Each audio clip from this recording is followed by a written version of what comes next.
ایسے دلائل دیں کہ سارے میلاد منائیں. میں صدقے. سب سے پہلی دلیل یہ ہے اس پر، لوگ چاہتے ہیں کہ میلاد نہ ہو اور دنیا نبی کو بھول جائے. عاشقو تم میلاد ایسے مناؤ کہ بھولے ہوئے بھی نبی کو یاد کریں.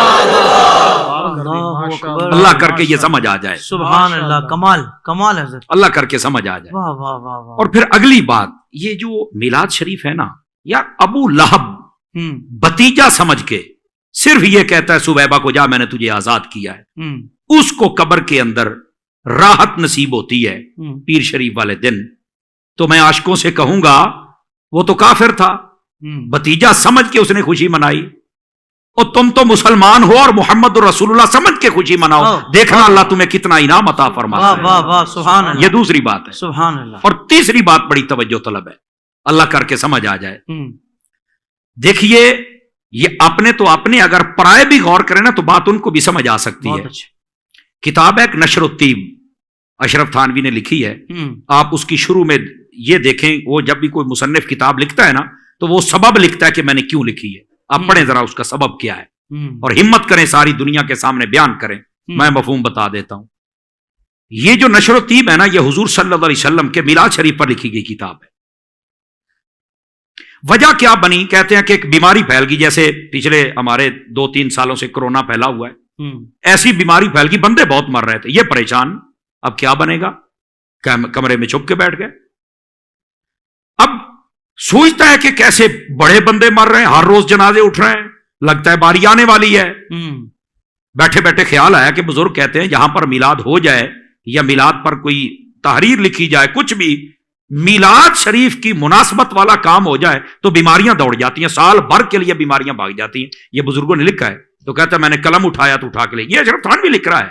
اللہ، آپ نے کہا ایسی بات کریں سارے مان جائیں، چلو ان کے گھر کی کر لیتے ہیں. اس نے لکھنا شروع کر دیا اور آپ نے کارندوں سے کہا پتہ کرو. کہنے لگے یار بیماری میں نا تھوڑا ٹھہراؤ آ گیا ہے. تو کہتا ہے مجھے سمجھ آ گئی کہ یہ اس میلاد شریف پر لکھی جانے والی کتاب کی برکت ہے. کہتا ہے میں نے ارادہ کر لیا کہ میں نے شروع کرنی ہے. او بابا 12 ربیع الاول پر اعتراض ہوتا ہے، شروع بھی 12 ربیع الاول کو کرتا ہے، ختم بھی 12 ربیع الاول کو کرتا ہے. سمجھ آئی نا؟ بعض محققین نے اس بات کو لکھا ہے. چلو میں نے کہا نہیں، شروع 12 ربیع الاول کو کی، ربیع الاول میں تو کی ہے نا، ختم بھی کی ہے. اور کہتا ہے جس دن ختم ہوئی بیماری بالکل ختم ہو گئی.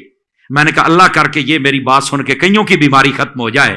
اور وہ یہ ہے کہ میلاد کیوں کرتے ہو، کیا کرتے ہو، کیسے کرتے ہو. او بھائی میلاد شریف پر اگر کتاب لکھ ڈالے تو بیماری دوڑ جاتی ہے. اگر وہی کتاب اگر کھول کے کوئی پڑھ کے سنا دے کہ اس میں لکھا ہوا یہ ہے تو پھر بیماری کیوں پڑتی ہے؟ پھر بھی تو بیماری دوڑنی چاہیے نا. اس میں یہی لکھا حضور ایسے تشریف لائے، حضور ایسے آئیے، یہ کمالات ہیں، نور محمدی کا باب ہے، سارے کمالات ہیں.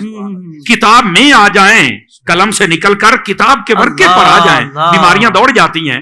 کتاب کے ورقے سے پڑھ کے ہم اپنی زبان سے باہر نکالیں تو پھر بیماریاں ہوتی ہیں. کیوں بھائی؟ تو یہ بات ایسی ہے کہ اگر سمجھ آ جائے تو میں یہ سمجھتا ہوں کہ اپنے پرائے سارے میلاد کرنا شروع کریں. واہ واہ واہ سبحان اللہ. چوتھی بات بڑے کمال کی ہے، شمامت الانبیاء نواب صدیق حسن بھوپالی، یہ اہل حدیثوں کا ایک بہت بڑا معتبر عالم دین گزرا ہے. اس نے ایک بڑے کمال کی بات لکھی شمامت الانبیاء کے اندر، فی مولود خیر البریہ. اس نے بھی یہ کتاب حضور کے میلاد پہ لکھی ہے. میں نے کہا یار تم نہ جلوس نکالو، نہ جھنڈے لگاؤ، نہ لائٹنگ کرو، ربیع الاول کے مہینے میں آپ نے اپنے مولویوں کی کتاب پڑھ کے سنا دیا کرو کہ یہ میلاد کے موضوع پر لکھی ہوئی، باقی سارا چھوڑ دو اور کسی ایک بات پر تو متفق ہو جاؤ. یار اس میں لڑائی جھگڑے والی بات ہی نہیں ہے بھائی، یہ لکھا ہوا ہے سب، لڑائی جھگڑے والی بات ہی نہیں ہے عزیز. اب وہ کیا لکھتا ہے؟ کہتا ہے حضور صلی اللہ علیہ وسلم کا ذکر سن کر، میلاد سن کر جس بندے کے دل میں سرور و لطف پیدا نہ ہو وہ مسلمان کا دل ہو ہی نہیں سکتا ہے. یار یہ میلاد شریف کی جب باتیں ہوتی ہیں سننے والے اتنے دل مزے اور سرور سے سنتے ہیں تو مسلمان تو ہے نا. کبھی یا ہمارے میلاد میں تمہیں بتائیں کہ یہاں ہوتا کیا ہے. جب تو باوضو ہو کے آئے گا نا اور تلاوت کرے گا اور جھوم جھوم کے درود پڑھے گا تو پھر تیرے دل کی دنیا بدلے گی. اللہ کر کے ان کو یہ سمجھ آ جائے، یہ سارے کے سارے ہی میلاد منانا شروع کر دیں.